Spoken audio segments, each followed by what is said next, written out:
Good evening. You've got the Tales of a Messed Up Northern Boy. So, today, I'm going to tell you some stories about a place we used to party called The Bridge. 2 stories. It probably won't be that long of an episode. But I'll start with one about Robin and Trev. We took the old 79 T-Bird down there. We'd been partying it up for a while. And Robin was our designated drunk driver. I believe we started the day out at the farm, shooting off the handguns. And we went down and there was a bunch of little city boys from, I think they came up from Edmonton to party. And they started getting mouthy and threatening everybody, and we got a 9mm in the trunk, blah, blah, blah, blah, blah. Just being fucking real big yahoos. And Robin kind of snickered. And he says, "Hey, I don't think I put those away when we left." Walked over to the trunk, popped the trunk open, and sure as shit, he had a couple of his toys in the trunk, and he didn't even grab the toys. He just called the boys over that were beaking and said, "If you got one, you better pull it out." And he grabbed the tire iron and he slapped it on the massive fucking sub box he had back there and said, "'Cause we'll play." I tell you, those little city boys, they sure took off in a fucking hurry. And we continued to party and quite thoroughly enjoy our night. Just a quick little short one. I'm sure Robin or Trev will want to touch on that one a little more later on. But another one that I've really been itching about telling. And this one will show you kind of the type of guy I was at one point. So, me and my girlfriend at the time, and I think my buddy Darcy and his girlfriend, we went down there with. And I think another Dave I know may have been there. And Darcy and his girlfriend, they ended up leaving before us, but we were down there partying, bullshitting, visiting, having a great time. It was right off the river. I talked about the bridge I used to take girls underneath of, and the Bulldog and Zeb hung off at the bottom of it. Well, it was that area that we partied in. And this night in particular, Darcy and his girlfriend left. I don't remember if the other Dave stayed around or not, but somebody was going to come pick us up, or it was right after, well, I'd had a cell phone for a while at that point, I guess. They hadn't been around for too long. But my dad was driving cab. He had a great big old 80 Cadillac that he used as a cab. And I could always phone Dad, and he'd come out and he'd pick me up. But we were partying, we were having a good time. Me and the old lady started, or me and the girlfriend at the time, we started getting a little frisky, so we went out into the trees, and we were doing our thing, and I kind of glanced over my shoulder once in a while, and I noticed a couple of guys standing there watching, and fuck whatever, I don't care. Didn't faze me, and then all of a sudden these fucking assholes hollered out, "Hey, are you gonna eat that?" Well, all of a sudden she was done. Back to the party she goes. Well, I started walking over, and I'm like, "What the fuck, guys?" Well, one of them grabbed me, and the other one started fucking beating on me. And I think they took turns a couple of times on who was holding me and who was beating me, but laid a nasty fucking licking on me. And then I just sat down afterwards, or sat up, whatever. I lit myself a smoke. And the dumb fucks, they started walking over to their car. And light bulbs started going off in my head. I didn't have anybody down there I could trust to have my back, so these motherfuckers aren't going to get away with that shit. I didn't deserve that one. And they beat me pretty bad, actually. It was the first time I ever got my shoulder dislocated. I ended up missing 2 or 3 weeks work over that one, I think. And so they go over to their car, they grab their drinks, And these thoughts are going through my head. You sons of bitches aren't going to get away with this. So I start heading over towards their car after they walked back to the fire. My girlfriend at the time had some friends, so she was all right up there.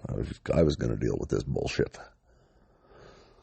So I get myself over to their vehicle, and the driver's side door's locked. Okay. Go around to the passenger side door. Oh, that motherfucker's unlocked. Start looking around, and there's all kinds of garbage and shit. Well, I stuff a bunch of stuff underneath their seat. And I lit it on fire. And I walked back to the fire. And on my way to the fire, walking back to the fire, I called the old man. I said, Dad, you got to come down and get me now. ASAP, no messing around. You got to get out of here. I just got beat. And then all of a sudden, I get back over to the fire where everybody was. And find the girlfriend and whoever was there. And I grabbed her and I said, we got to go. And she's like, what the hell happened? Just starts freaking out. I'm like, don't worry about it. We got to go. Dad's on the way. Well, we got to finish our drinks. So I'm like, no, we'll just take our drinks and we'll start walking out to the highway. Now, about this time, somebody screams, oh my fuck, there's a car on fire. Well, right about this time, my fucking phone rings. And it's my dad. And he's screaming at me on the phone, what the fuck did you do, my boy? I'm like, what are you talking about, Dad? What in the fuck did you do? There's police cars flying down, blowing past me on the highway, fire trucks. What in the fuck did you do? Like, nothing, Dad. Just get down here and get me the fuck out of here. So we get up to the highway, and fire trucks are pulling in, and police are pulling in, and trying to get everybody out of there. And they asked if I had a ride out, and I said, yeah, my dad's on the way out here with his cab. Well, I'm getting out there, and I'm going to stand and wait for him. And then some guy starts screaming, it was him. That was our car. Oh, fuck you, buddy. You deserved it. But anyways, Dad gets there to pick us up. My girlfriend, she's got this long leather jacket on, covered in mud, and Dad's car was immaculate. I'm leaking blood all over and just fucking wasted. Dad looks at me, pops the trunk, tells me to get her to throw her jacket in the trunk. She won't do it. I put the booze in. I take the jacket off of her, throw it in the trunk. Dad's screaming at me, you better not bleed on my fucking car. So we pile in, and we're about 3/4 of the way back to town. And Dad looks over his shoulder at me in the back seat and goes, they fucked with the wrong guy tonight, didn't they? Yeah, they did. I was a bit of a crazy cunt back then. But did what I had to do, just like I still will. You got to protect yourself and protect your own, right? Oh, what else can I touch on that for parties out of the bridge? Most of them were relatively tame. Oh, except for the night my one buddy decided he was going to jump into the fucking river and go for a swim, and was so fucking out of it. He jumped in, went for a swim, got himself lost, climbed out of the river, went up the riverbank, and made a phone call for somebody to come pick him up because he had no fucking clue where he was. And then I haven't really told too much about my mom. She's been gone now for 13 years, I think. She was a pretty important part of my life.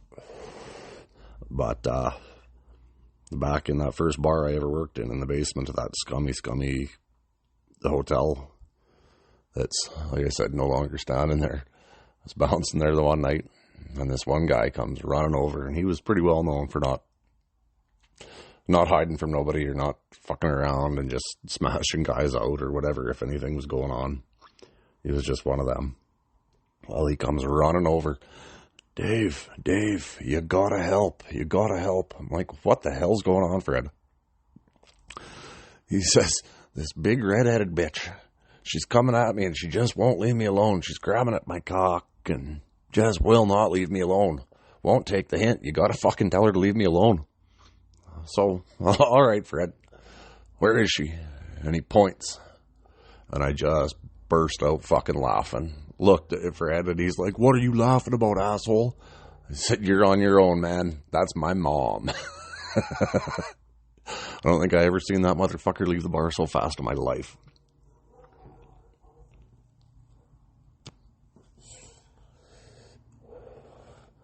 There's another time we were out being shitheads and somehow acquired a big SUV and got the bright idea that we wanted to see if a vehicle would blow up as it hit the bank going over a cliff. So we figured we'd help it out, and we loaded a little bit of diesel into it and a little bit of gas. And a buddy I was with, we'll call him Kapow. That was a nickname we gave for him that kind of stuck. But now I call him the Bionic Hillbilly because he messed up his leg pretty bad. And we did that to this thing. Got it right down by the riverbank, and the cliff was probably about 75 feet. He reached in after the window was down, and we had that thing running and had the snow brush shoved on the gas pedal. I don't remember what he did to push the brake, but he used something to push the brake and slammed her into drive. And that fucking big SUV went over and nosedived. And not like in the movies, they don't blow up. Even with all that extra gas and shit, there was a little bit of a whoosh from the extra gas and stuff inside the cab of it, but no big nasty explosion. But that's just a couple short ones here. It's a little bit of a shorter episode. It kind of gives you a little bit of a taste into some of the fucked up shit that went on. I know some of you are laughing at that. The guys that beat me and I burnt their car. Fuck them. But as I always say, don't walk a mile in my shoes, because that won't impress me. Live 30 seconds in my head, and you'll understand why I am a messed up northern boy, and these are my tales.